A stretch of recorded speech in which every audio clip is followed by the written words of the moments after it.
Hello what's up guys, स्वागत है आपका एक और नई वीडियो में जिसमें कि हम आपको वैष्णो देवी की ट्रिप दिखाएंगे। जो कि मैं कुछ दिन पहले गया था, पर उस टाइम पे मैं इस ब्लॉग को नहीं डाल पाया था। बट वो टाइम आ चुका है कि मैं इस ट्रिप को आपको दिखाऊं। और अगर ये ट्रिप आपको अच्छी लगती है तो चैनल को सब्सक्राइब कर देना और वीडियो को लाइक भी कर देना, जिससे कि मेरा मोटिवेशन बना रहे। ट्रिप को स्टार्ट करते हैं। शाम होते ही हमने अपनी यात्रा शुरू कर दी। वैष्णो देवी वैसे तो हर किसी को नहीं बुलाती, लेकिन बुलाती है तो हमें ज़रूर जाना चाहिए। हमारा कोई प्लान नहीं था वहाँ जाने का, एक साथ ही प्लान बना सभी लोगों का और हम वैष्णो देवी के धाम के लिए निकल लिए। वैष्णो देवी एक बार किसी को बुला लेती है तो उसके सारे दुख दर्द सब मिट जाते हैं। तो हमने सोचा कि हमें ये मौका मिला है तो इस मौके को हम ना गंवाएं, और वैष्णो देवी का नाम लेते लेते वैष्णो देवी धाम के लिए हम निकल लिए। रात का सफ़र देखते देखते हम माता रानी का नाम लेते लेते वैष्णो देवी के धाम के लिए जा रहे थे। और सफ़र में हमें बहुत ही अच्छा लग रहा था कि हम वैष्णो देवी धाम जा रहे हैं।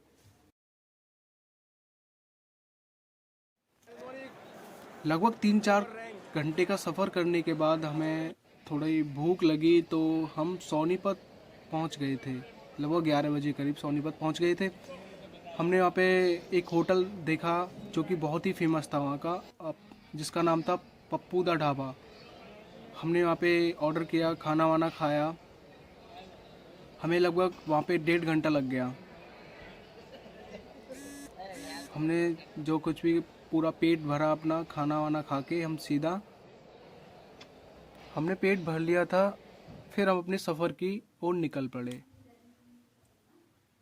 सफ़र बहुत लंबा था, इसलिए हम रास्ते में कुछ बातें करते करते सीधे जा रहे थे, कुछ हंसी मजाक कर रहे थे और माँ वैष्णो के बारे में कुछ बातें कर रहे थे कि उसको वहाँ पे कैसे जाएंगे, कैसे रुकेंगे। कुछ इस तरीके से हम बात कर रहे थे। बात करते करते हम जा रहे थे अपनी मंजिल की ओर।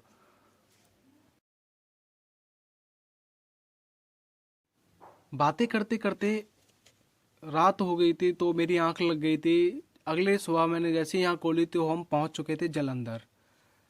जलंधर पहुंचकर हमने सोचा कि थोड़ा बहुत रेस्ट कर लेते हैं, पर भैया ने बोला कि हम नहीं रेस्ट करेंगे, हमें चलते रहना चाहिए, क्योंकि हम जितनी जल्दी पहुंचेंगे उतने लिए हमारे लिए बहुत ही अच्छा रहेगा।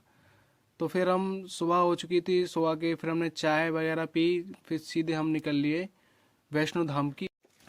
चलते चलते बहुत समय हो चुका था और सुबह के कब 6:30 बज चुके थे और हम 6:30 बजे हम पहुंच गए थे पठानकोट। ये जो आप वीडियो में देख रहे हो, ये सामने पठानकोट है। ये देखने में बहुत ही सुंदर है। और पठानकोट को देखते देखते हम निकल लिए अपने वैष्णो धाम की ओर। और सफ़र का आनंद लेते लेते, सफ़र में चलते चलते हम पहुंच गए थे कटरा।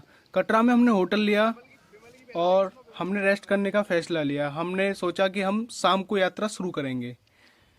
जैसे ही शाम हुई, हम धाम की ओर निकल पड़े। जो होटल था उन्होंने ही यात्रा पर्ची हमारी बनाई, जितने भी थे हम सभी की यात्रा पर्ची बनाई और अपनी खुद की वैन से हमें धाम की ओर लेके गया, जो कि होटल की पैसों में ही इंक्लूड थी। ये राइड थी जो होटल के पैसों में इंक्लूड थी। होटल की वैन ने हमें वहाँ पर ड्रॉप कर दिया और मौसम अचानक से बहुत ही अच्छा हो चुका था। ठंडी ठंडी हवाएं चलने लगी थी। ऐसा प्रतीत हो रहा था कि हम स्वर्ग में पहुँच चुके हैं। जाते जाते सुहाना मौसम हो चुका था और हम धाम की ओर जा रहे थे। जैसे जैसे हम धाम की ओर बढ़ते जा रहे थे, हमारा हम बहुत उत्साहित हो रहे थे, बहुत ही ज़्यादा उत्साहित हो रहे थे। हमने रास्ते में कुछ डंडे वगैरह लिए चलने के लिए और कुछ दुकानें थी जहाँ से हमने कुछ सामान खरीदा और सीधे हम जा रहे थे धाम की ओर। हवाएं बहुत ठंडी चलने लगी थी, मौसम बहुत सुहावना हो चुका था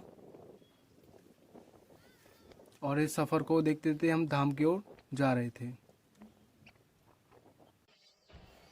फाइनली हम वहाँ पर आ गए थे जहाँ पर यात्रा शुरू होती है। यहाँ पे भक्तों की चेकिंग की जाती है, जो सामान होता है उसकी सभी बैग वैग की चेकिंग होती है और फिर हम भेज दिए जाते हैं यात्रा के लिए। चेकिंग हो चुकी थी और हमने अपनी पैदल यात्रा शुरू कर दी थी। चारों तरफ का माहौल इतना अच्छा था कि सभी लोग भक्ति में डूबे हुए थे।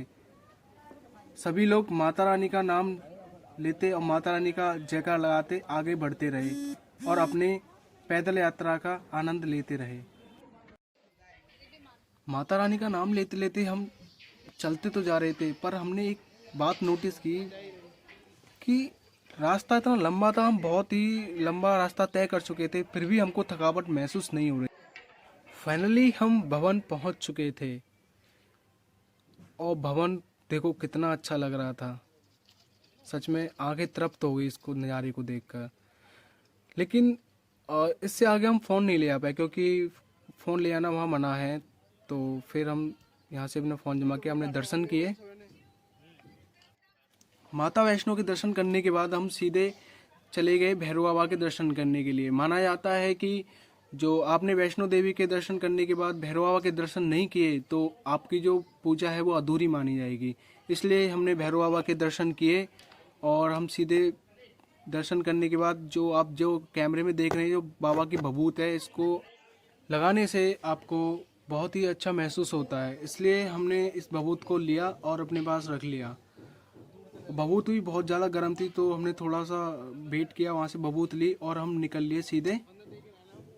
यहाँ से हमारी यात्रा कंप्लीट हो चुकी थी।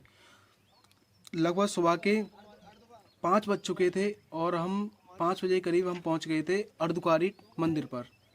अर्धकुंवारी मंदिर पहुँचते ही हमने फैसला किया हम कुछ घंटे हम यहाँ पर रेस्ट करेंगे। रेस्ट करने के बाद नीचे चलेंगे। ये जो आप वीडियो में देख रहे हैं ये कटरा शहर है। ऊंचाई से कुछ ऐसा दिखता है।